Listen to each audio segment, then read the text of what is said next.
Sitting beside me is an iconic car, which has certainly done its bit to help shape the UK car market.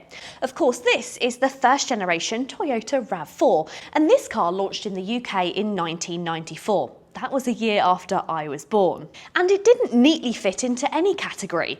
It wasn't a proper off-roader, it wasn't a family hatchback, and it's certainly not what we think of nowadays as a typical SUV. It was smaller, lighter, and almost experimental. But what it did brilliantly is it anticipated what people would actually want before they even knew that they wanted it. More than 30 years later, almost 15 million RAV4s have been sold globally. It remains one of the world's most consistent sellers. And that hasn't happened because it's flashy or dramatic. That's happened because this car is practical, dependable, and easy to live with. The RAV4 has always been about usability first. So skip forward to modern day in 2026, and now we have this new 6th generation Toyota RAV4. This was actually revealed early in May 2025 and is going to be arriving later on in the UK as a plug-in hybrid only. This is the entry-level Icon model, and actually this is expected to be the volume seller. The question today, however, isn't whether this model is more modern than the original. Of course it is. The real question is whether Toyota has improved the RAV4 without changing what made it work so well in the first place. Hi guys, my name's Tish and welcome back to my channel Auto Social UK. In today's video, we're in the studio and we're going to be taking a look around the latest RAV4 model. I'll be telling you everything which has changed over the outgoing model and all the key facts and figures. No driving today, that's going to come later on next month. So if that sounds good, then please keep watching, and if you want to see me drive this car, then make sure you go ahead and hit the subscribe button and turn on the bell notification, and don't forget to let me know all of your thoughts, feelings and questions, because I may well answer them in the next video. First of all, however, let's take a look at the design and what's changed there. Visually, when it comes to this generation, Toyota has leaned more into a rugged identity. From the side, the RAV4 is now noticeably more upright and squared off. The outgoing model actually had a slightly sportier, sloping roofline. This one feels taller, more substantial, with a stance that hints at the Land Cruiser without trying too hard. Now, underneath, it actually still sits on Toyota's TNGA-K platform, so the dimensions are very similar to before, but the body has actually been strengthened and also the suspension has been revised. But fundamentally, this is an evolution rather than a complete redesign. The surfacing is chunkier, the wheel arches are more pronounced, and the black cladding is prominent. It looks durable and practical, but it's also quite conservative, and it doesn't take big design risks. Around the front, you have the new C-shaped LED headlights that modernise the face and align it with Toyota's latest design language. And around the rear, RAV4 lettering is stretched between the lights. It adds a contemporary touch without feeling overstyled. Now, on this Icon model, you actually get 18-inch alloys, which look sensible and proportionate. They don't scream performance, but also they likely prioritise ride comfort, which I think feels appropriate here.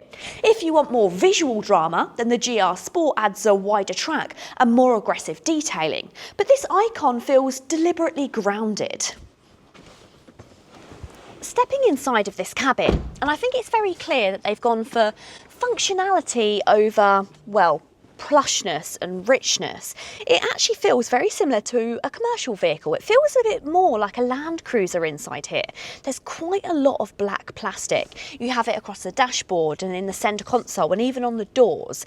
Now, that's a negative because it doesn't feel high quality, but I think for many people, if you're having this as a family car with dogs, what the RAV has always been used for, that may actually be a positive. Let me know what you think down below. And this is the entry-level trim, so it's likely not helped by some slightly drab fabric seats.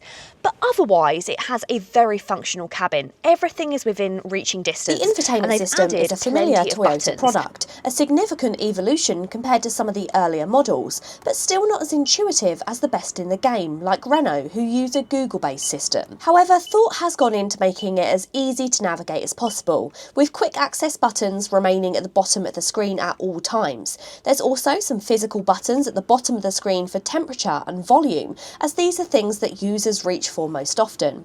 There's also new large buttons to control the drive modes, EV mode, and to turn the traction control off. The steering wheel reflects the slightly more rugged feel of the rest of the cabin, but features nice large physical buttons for systems like cruise control. There's also a nice amount of storage sections, so you've got plenty of storage inside this dashboard, you've got storage up front here, you've got 2 cup holders, and I assume you've got storage inside this centre console as well, but it seems to be harder to get into than Fort Knox. I literally cannot work out how to get inside this centre console, but at least you can hide your sweets in there and no one's going to share them. Overall, I think the cabin is okay. It feels functional and practical, which I think is going to appeal to a lot of people, but compare it to some plusher alternatives and I do think it will start to slowly drop down in people's expectations. But let me know what you think of the interior down below. Now, should we talk about what's powering this 6th generation car? Well, in the UK, like I said, this RAV is a plug-in hybrid only, but other markets, they actually get the option of a self-charging full hybrid alongside the plug-in, and I do slightly begrudge the fact that we don't get that choice here. Toyota's standard hybrid system has always been really impressive.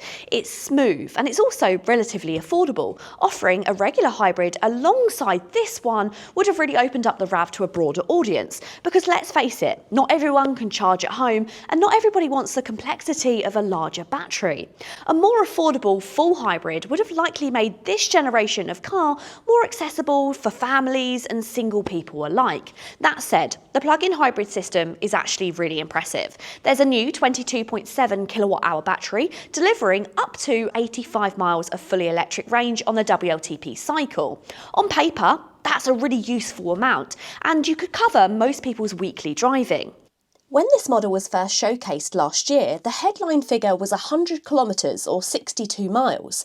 So since some retesting, it would seem that the brand has squeezed over 30% more from the battery, resulting in a new claimed range of 85 miles, which, if achievable, slots it right at the very top of the plug-in hybrid market, trumping the Geely Starray by just 1 mile.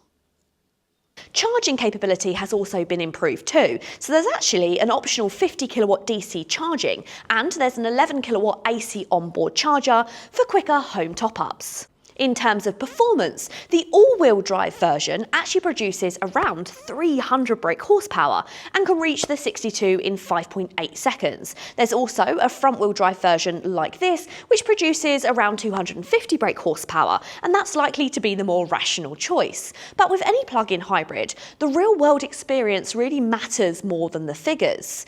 Is the transition smooth? Does it feel heavy? Is the ride comfortable with the added battery weight? Well, that's what I'm going to be testing when I drive it. And make sure you put your questions about the driving experience down below. Like I said previously, built on the same platform as before, so there's also not a huge step up when it comes to rear interior space. But thanks to the shape of the RAV4, it's always been extremely practical. I've got loads of headroom, I've got plenty of legroom as well. It's nice and comfortable in the back. You've also got a pull-down armrest with a couple of cup holders, but it doesn't go above and beyond, especially not in this entry-level Icon trim. Now, I'm always an advocate for the entry level, but I think when it comes to the RAV4, I'm noticing that it would really be worth stepping up to that next trim level. You do get access to 2 USB-C charge ports in the back, and there's a bit of storage in the doors, and once again it feels practical, if on a little bit of the cheap side. Now, boot space has actually slightly increased over the previous model. The load area is wide and easy to use, although this floor actually slopes slightly towards the sill. In real terms, however, it's still one of the more practical spaces in this class. And importantly, there's still room for a spare wheel beneath the floor, which is becoming increasingly rare in electrified SUVs. This particular Icon model also includes a powered tailgate as standard, which I think makes daily life with an SUV much easier. So, what do you think? That is the 6th generation Toyota RAV4. It's not a radical redesign. They've just softly tweaked areas which needed improving. Of course, the real test is going to come when I drive it, and any questions or queries you have about that, make sure you pop them in the comments down below. I do think that new battery and the improved range makes it easier to live with a plug-in hybrid, not to mention the new fast charging capabilities. But with cars like the new Geely Starray undercutting this by probably £15,000, is it still worth going for a Toyota in 2026? But let me know, what do you think of the new Toyota RAV4? Pop it in the comments down below. Don't forget to ask me all of your questions and queries, and if you want to see more on this channel, Auto Social UK, then go ahead and hit the subscribe button. Until next time guys, see you later.